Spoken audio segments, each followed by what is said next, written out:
अशोक और विवेक दोनों सगे भाई थे। उन दोनों की शादी हो चुकी थी। उनका अपना अपना सब्जियों का खेत था। अशोक अपने खेत में आलू मटर की खेती करता तो वहीं विवेक दूसरी सब्जियों की खेती करता था। फिर एक रोज जब अशोक खाद और कुछ सामान लेने के लिए शहर गया हुआ था तो लौटते वक्त बस खाई में गिर गई और कुछ लोगों की इस हादसे में जान चली गई।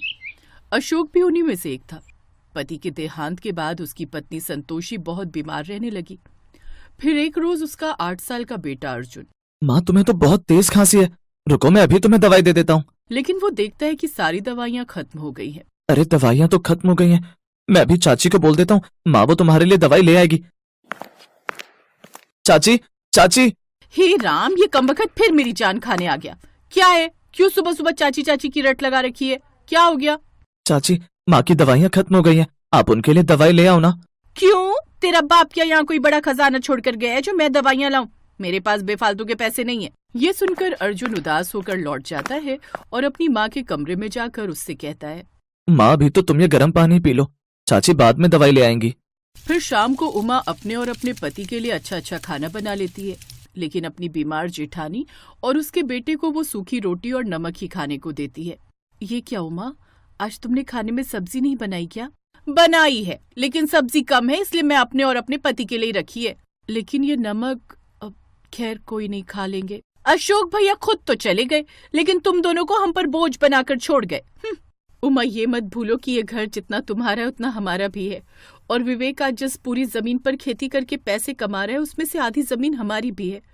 और एक बार मुझे ठीक हो जाने दो, फिर हम तुम पर बोझ नहीं रहेंगे। मैं इस घर के 2 हिस्से करवा लूंगी और जमीन भी आधी अपने नाम पर। ये सुनकर उमा चुप हो गई, लेकिन फिर सारी बात रात को अपने पति के कान में डाल दी। और अब विवेक ने एक चाल चली।